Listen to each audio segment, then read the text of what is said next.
அவர்கள் திரும்பி தேவனை பரீட்சை பார்த்து இஸ்ரவேலின் பரிசுத்தரை மட்டுப்படுத்தினார்கள். அவருடைய கரத்தையும் அவர் தங்களைச் சத்துருவுக்கு விலக்கி மீட்ட நாளையும் நினையாமற்போனார்கள். அவர் எகிப்திலே தம்முடைய அடையாளங்களையும் சோவான் வெளியிலே தம்முடைய அற்புதங்களையும் செய்தார். அவர்களுடைய நதிகளை இரத்தமாக மாற்றி அவர்களுடைய ஆறுகளிலுள்ள ஜலத்தை குடிக்கக்கூடாதபடி செய்தார். அவர்களை அழிக்கும்படி வண்டு ஜாதிகளையும் அவர்களை கெடுக்கும்படி தவளைகளையும் அவர்களுக்குள்ளே அனுப்பினார். அவர்களுடைய விளைச்சலை புழுக்களுக்கும் அவர்களுடைய பிரயாசத்தின் பலனை வெட்டுக்கிளிகளுக்கும் கொடுத்தார். கல்மழையினால் அவர்களுடைய திராட்சச் செடிகளையும் ஆலாங்கட்டியினால் அவர்களுடைய அத்திமரங்களையும் அழித்து அவர்களுடைய மிருகஜீவன்களை கல்மழைக்கும் அவர்களுடைய ஆடுமாடுகளை இடிகளுக்கும் ஒப்புக்கொடுத்தார். தமது உக்கிரமான கோபத்தையும் மூர்க்கத்தையும் சினத்தையும் உபத்திரவத்தையும் தீங்கு செய்யும் தூதர்களையும் அவர்களுக்குள்ளே அனுப்பினார். அவர் தம்முடைய கோபத்துக்கு வழிதிறந்து அவர்கள் ஆத்துமாவை மரணத்துக்கு விலக்கி காவாமல் அவர்கள் ஜீவனை கொள்ளை நோய்க்கு ஒப்புக்கொடுத்தார். எகிப்திலே தலைச்சன்கள் அனைத்தையும் காமின் கூடாரங்களிலே அவர்களுடைய பெலனில் முதற்பலனான யாவரையும் அழித்து தம்முடைய ஜனங்களை ஆடுகளைப் போல் புறப்பட பண்ணி அவர்களை வனாந்தரத்திலே மந்தையைப் போல் கூட்டிக் கொண்டு போய் அவர்கள் பயப்படாதபடிக்கு அவர்களை பத்திரமாய் வழிநடத்தினார். அவர்கள் சத்துருக்களை கடல் மூடிப்போட்டது.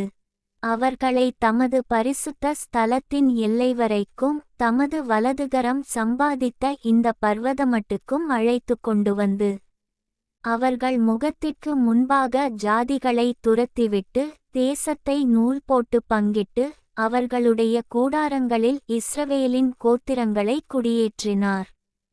ஆனாலும் அவர்கள் உன்னதமான தேவனை பரீட்சை பார்த்து அவருக்கு கோபம் மூட்டி அவருடைய சாட்சிகளை கைக்கொள்ளாமற்போய் தங்கள் பிதாக்களைப் போல வழிவிலகி துரோகம் பண்ணி மோசம் போக்கும் வில்லை போல் துவண்டு தங்கள் மேடைகளினால் அவருக்கு கோபம் மூட்டி தங்கள் விக்கிரகங்களினால் எரிச்சல் உண்டாக்கினார்கள். தேவன் அதை கேட்டு உக்கிரமாகி இஸ்ரவேலை மிகவும் வெறுத்து தாம் மனுஷருக்குள்ளே போட்ட கூடாரமாகிய சீலோவிலுள்ள வாசஸ்தலத்தை விட்டு விலகி தமது பலத்தைச் சிறையிருப்புக்கும் தமது மகிமையைச் சத்துருவின் கைக்கும் ஒப்புக்கொடுத்து தமது ஜனத்தை பட்டயத்துக்கு இரையாக்கி தமது சுதந்தரத்தின் மேல் கோபங்கொண்டார். அவர்கள் வாலிபரை அக்கினி பட்சித்தது. அவர்கள் கன்னியாஸ்திரீகள் வாழ்க்கைப்படாதிருந்தார்கள். அவர்களுடைய ஆசாரியர்கள் பட்டயத்தால் விழுந்தார்கள். அவர்களுடைய விதவைகள் அழவில்லை. அப்பொழுது ஆண்டவர் நித்திரை தெளிந்தவனைப் போலவும் திராட்சரசத்தால் கெம்பீரிக்கிற பராக்கிரமசாலியைப் போலவும் விழித்து தம்முடைய சத்துருக்களை பின்புறமாக அடித்து அவர்களுக்கு நித்திய நிந்தையை வரப்பண்ணினார். அவர் யோசேப்பின் கூடாரத்தை புறக்கணித்தார். எப்பிராயீம் கோத்திரத்தை அவர் தெரிந்து கொள்ளாமல் யூதா கோத்திரத்தையும் தமக்கு பிரியமான சீயோன் பர்வதத்தையும் தெரிந்து கொண்டார்.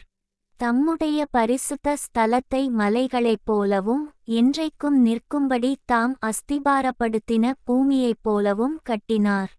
தம்முடைய தாசனாகிய தாவீதை தெரிந்து கொண்டு ஆட்டுத்தொழுவங்களிலிருந்து அவனை எடுத்தார்.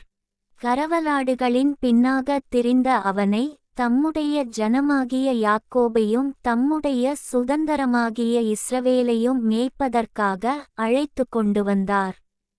இவன் அவர்களை தன் இருதயத்தின் உண்மையின்படியே மேய்த்து தன் கைகளின் திறமையினால் அவர்களை நடத்தினான்.